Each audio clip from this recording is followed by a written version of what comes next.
Welcome back to our channel. So by election అనేది political పార్టీల heat పెంచుతుంది అని అనుకున్నాం. కానీ దానికంటే మించి సవాళ్ళు ప్రతి సవాళ్ళే ఇంకెక్కువ రాజకీయాల్లో హీటు పెంచే పరిస్థితి. ఇంతకీ సవాళ్ళు ఏంది, ప్రతి సవాళ్ళు ఏంది, ఇట్లాంటి విషయాలన్నీ కూడా ఈ వీడియోలో తెలుసుకుందాం.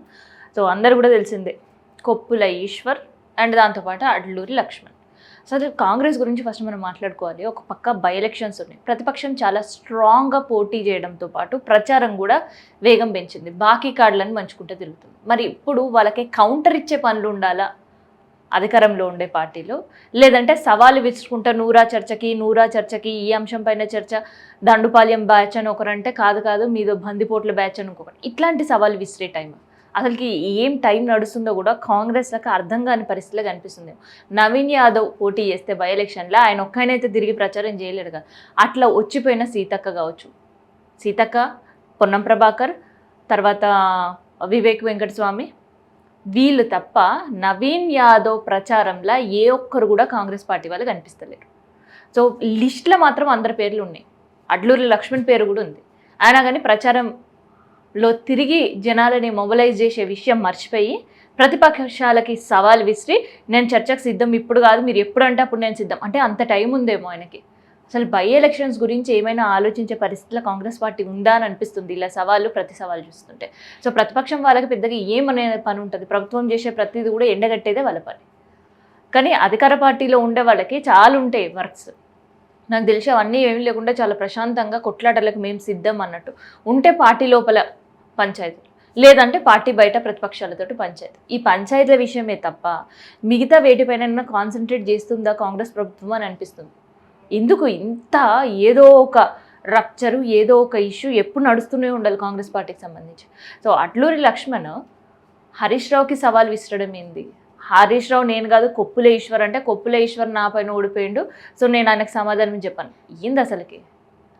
అసలు బై ఎలక్షన్స్ జరుగుతున్నాయి, బై ఎలక్షన్స్లో ఎన్ని ఎఫర్ట్స్ పెట్టాలి అండ్ పార్టీకి ఒక సీటు గెలిపించుకొని తీసుకురావాలి, ఇది ఒక ప్రెస్టేజియస్ ఇష్యూగా సీఎం రేవంత్ రెడ్డి తీసుకుంటాడు తప్ప పార్టీలో ఉండే వాళ్ళకి ఇది మాకు పట్టదు, మాకు ఇది సంబంధమే లేదు. సో సవాల్ చేసింది ముఖ్యమంత్రి కాబట్టి ఆ తలకాయ నొప్పి ఆయనే చూసుకుంటాడు, క్యాండిడేట్ని సెలెక్ట్ చేసింది కూడా ఆయన్నే అనే ఆలోచనలో కాంగ్రెస్ పార్టీ చాలా క్లియర్గా ఉంది అని అనిపిస్తుంది. ఎందుకంటే ప్రతిపక్షాలు బై ఎలక్షన్స్ టైంలో బాకీ కార్డులు పంచుకుంటా కావచ్చు, లేదంటే మిగతా ఇష్యూస్తో ప్రజల ముందుకు పోతుంటే దానికి కౌంటర్ ఇవ్వడం మర్చిపోయారు. దానికి కౌంటర్ ఇవ్వడం పూర్తిగా మర్చిపోయింది కాంగ్రెస్ ప్రభుత్వం. సో అది కాకుండా 10 సంవత్సరాల పాలన మీరేం చేసిండ్రు, 2 సంవత్సరాల పాలన మేమేం చేసినాం, ప్రజల ముందుకు తీసుకెళ్దాం, సెక్రటరేట్ సాక్షిగా మనం పంచాయతీ పెట్టుకుందాం రండి, మాట్లాడుకుందాం రండి కాదు. నిజంగా ఈ పాలన విషయం ఎక్కడ పంచాయతీ పెట్టాలి, నిజంగా పెట్టాలి అంటే బై ఎలక్షన్ ఎక్కడైతే జరుగుతుందో జూబ్లీహిల్స్లో కదా పెట్టాల్సిందే. సో అప్పుడే కదా ప్రజలకు ఎవరు ఏం చేసిర్రు అనే క్లారిటీ ఉండి, లేకపోతే తెచ్చుకొని మరి ఎలక్షన్స్కి ఓటేసే అవకాశం ఉంటుంది. సో ఏమీ లేని అంబేద్కర్ విగ్రహం దగ్గర 125 అడుగుల అంబేద్కర్ విగ్రహం దగ్గర నేను వస్తున్నా నువ్వు రాలేవెందుకు అంటే నీకు భయం అని చెప్పి కొప్పుల ఈశ్వర్ చెప్తే, సో దానికి కూడా మళ్ళీ కౌంటర్ ఇచ్చేంత టైం అధికార పక్షంలో ఉండే వాళ్ళకు ఉన్నదంటే చాలా బిజీగానే ఉన్నారు. ఒక పక్క హరీష్ రావు ఏం స్పందిస్తుండా అంటే స్పందించడానికి అడ్లూరి సిద్ధంగా ఉన్నాడు. నేను పిలిచింది కొప్పుల ఈశ్వర్ని కాదు అడ్లూరిని, నేను పిలిచింది హరీష్ రావుని, దానికి కొప్పుల ఈశ్వరు రసమ ఇస్తే నేనెందుకు సవాళ్ళకి సమాధానం చెప్పడానికి పోతా, సో సిద్దిపేట దగ్గర రమ్మంటే అక్కడ తోక ముడుచుకొని పోయిండు, సో హైదరాబాద్ సెక్రటరేట్ కేంద్రంగా రమ్మంటే ఇక్కడ కూడా తోక ముడుచుకోపోయిండు అని అడ్లూరి చేసే కామెంట్స్. సరే కోపం లేదో సవాళ్ళు ప్రతి సవాళ్ళు విసురుకున్నారు, అయిపోయింది కదా అక్కడితో. సో రావాలా వద్దా చర్చకి అనే డిస్కషన్ అక్కడితో ఆపేసి బై ఎలక్షన్స్ పైన కాన్సన్ట్రేట్ పెట్టాలి కదా అడ్లూరి అధికార పక్షంలో ఉండి. కానీ ఆ విషయం ఏమీ లేదు. ఏం జరుగుతుంది తెలుసా, సో అక్కడ కౌంటరు, రీకౌంటరు, సవాలు ప్రతి సవాలు తేల్చుకుందాం చూసుకుందాం, ఇగో ఇట్లాంటి మాటలే వినిపిస్తున్నాయి. హరీష్ రావు చాలా బిజీగా, సరే నువ్వు సవాల్ విడిచినావు కానీ నీ సవాళ్ళకి ప్రతి సవాలు నీ సవాళ్ళకి సమాధానం చెప్పే అంత టైం కూడా హరీష్ రావు దగ్గర లేదు. సో ఇవాళ మార్నింగ్ నుంచి కూడా కంప్లీట్గా ఆటో డ్రైవర్లని, ఆటో కార్మికులనే కన్విన్స్ చేసే ప్రయత్నం బీఆర్ఎస్ చేస్తుంది, చూపిస్తుంది. ఫ్రీ బస్ పెట్టిన తర్వాత మీ బతుకులు బజార్కి ఇడిచింది కాంగ్రెస్ గవర్నమెంట్.